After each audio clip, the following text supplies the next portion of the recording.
लो जी, आज दोस्तां बेलियां सज्जणा मित्रां लई मैं एक बहुत ही मज़ाहिया पंजाबी नज़म लैके हाज़र होया। नज़म दा सरनामा है सूट। ये एक ऐसी नज़म आ कि जिहदा अज दे हालात विच औरतां दी बाज़ार दे विच खरीददारी, खास करके जदों सूट खरीदण दुकान ते जांदियां तां फिर उत्थे की हुंदा, किस तरह करदियां, किस तरह खरीददारी करदियां, ये मैं अज तुहानूं अपनी इस नज़म विच दसना चाहना। इस तो पहला चैनल नूं सबसक्राइब जरूर कर लो ताकि आने वाली नवीं शायरी, नवीं वीडियोज़ तुहाडे तक पहुँच सकण। लो जी, शुरू करते हैं। नज़म सूट। सूट एक लैण लई मैं दुकान उत्ते गया सी। दुकानदार मैनू वैलकम आओ जी बैठो जी कहा सी। सूट एक लैण लई मैं दुकान उत्ते गया सी। दुकानदार मैनू वैलकम आओ जी बैठो जी कहा सी। आखिया मैं शेख नूं सूट कोई लट्ठे दा सुथरा विखाणा जी। अगले महीने एक शादी आ, मैं शादी उत्ते पाणा जी। शेख कहंदा बैठो जरा बाई जी, मैं तुहानूं भी दिखाना वा। आ बीबियां नूं टोर लावां फिर तुहाडे वल आना वा।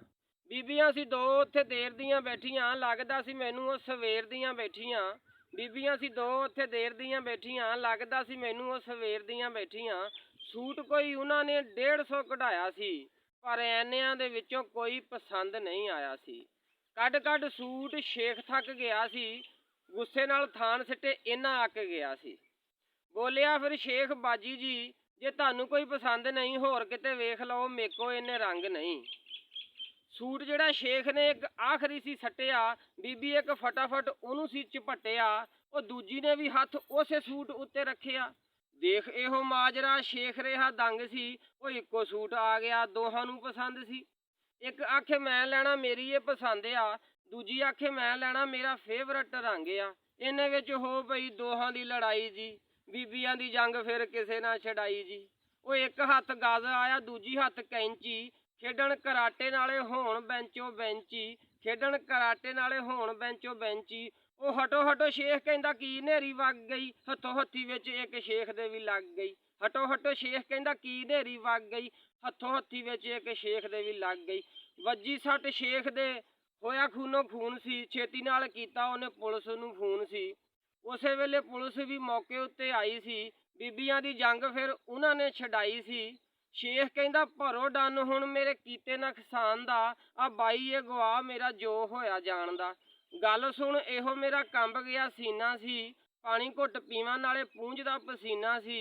ओ बेड़ा करके शेख दा मैनू फसाई जांदा सी, बुढ़ियां दी इस जंग दा गवाह बनाई जांदा सी। इन्ने नूं शेख भी कोल मेरे आया सी, कहंदा माफ़ करो भाई जी, मैं गवाह तुहानूं लिखाया जी। जे देवों तुसी गवाही जी, लट्ठे दे दो सूट मैं देवां विच मठियाई जी।